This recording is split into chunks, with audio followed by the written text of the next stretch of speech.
L'année 2025 aura vu l'Est de notre pays plonger dans l'une des périodes les plus sombres de ces dernières décennies.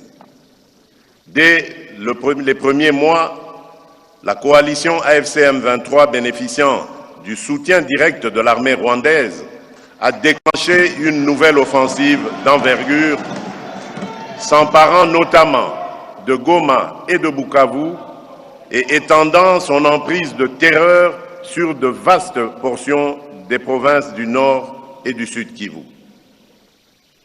Cette surenchère militaire s'inscrivait dans une logique bien connue, une entreprise organisée de prédation de nos ressources naturelles et de déstabilisation de nos institutions, qui s'est d'ailleurs accompagnée de violations graves et systématiques des droits humains, exécutions sommaires des civils innocents, violences sexuelles érigées en méthode de combat et déplacements forcés de communautés entières arrachées à leurs terres. Dans le même temps, d'autres groupes armés ont contribué de répandre la mort et la désolation, en particulier en Ituri, où nos compatriotes demeurent prisonniers d'un cycle de violence attisé par des milices locales et étrangères. Qu'on ne s'y trompe pas, nous ne sommes ni face à un simple conflit communautaire, ni devant une rébellion interne de plus. Il s'agit d'une guerre d'agression par procuration visant à contester notre souveraineté sur un espace hautement stratégique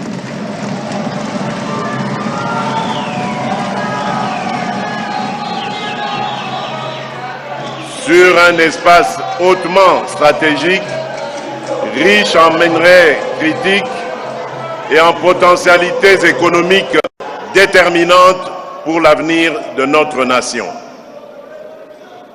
Face à cette agression, notre légitime riposte a été à la fois militaire, institutionnelle et diplomatique. Sur le terrain, les forces armées de la République démocratique du Congo, appuyées par la police nationale, les services de sécurité ainsi que les patriotes Wazalendo, ont opposé une résistance farouche à l'agresseur ainsi qu'à ses supplétifs. Elles ont contenu plusieurs offensives majeures de l'ennemi, stabilisé des axes vitaux, sécurisé des agglomérations stratégiques et protégé des corridors humanitaires. Dans des conditions logistiques, opérationnelles et humaines souvent extrêmement difficiles, nos forces ont démontré un courage et un patriotisme qui forcent le respect et l'admiration. Permettez-moi, avant de poursuivre, de m'incliner avec vous devant la mémoire de toutes les victimes des conflits et des violences qui ont encore cette année endeuillé nos familles, particulièrement à l'est de la République. À leurs proches, j'exprime au nom de la nation tout entière notre compassion la plus profonde. À celles et ceux qui portent encore les stigmates de ces drames, blessés, déplacés, populations contraintes à la peur et à l'errance, je veux dire, votre souffrance ne nous est ni étrangère ni indifférente. L'État est et restera à vos côtés. Je tiens dans le même élan à saluer avec respect et reconnaissance nos forces de défense et de sécurité, ainsi que les patriotes Wazalendo qui, au prix de sacrifices considérables, veillent sur nos frontières et protègent nos communautés. Par leur bravoure, ils incarnent au quotidien la résistance de notre peuple. La République leur est redevable et l'histoire retiendra leur nom et leur engagement.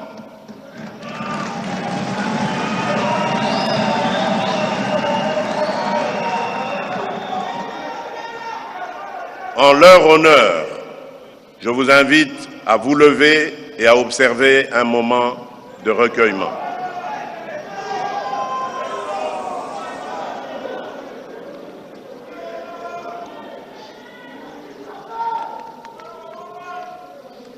Je vous remercie.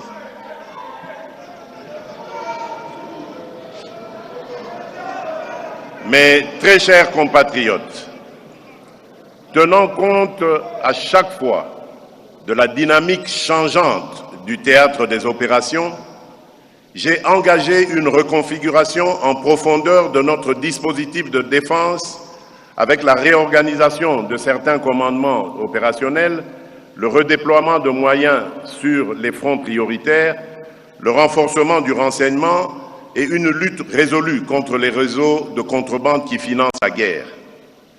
Ces efforts s'accompagnent d'une réforme structurelle du secteur de la sécurité destinée à professionnaliser davantage l'armée, améliorer la condition du soldat, renforcer la discipline et prévenir toute forme d'abus contre les civils. Nous ne tolérons ni les crimes des groupes armés, ni les dérives de ceux qui portent l'uniforme de la République. Sur le plan du partenariat international, l'année écoulée a marqué une transition majeure.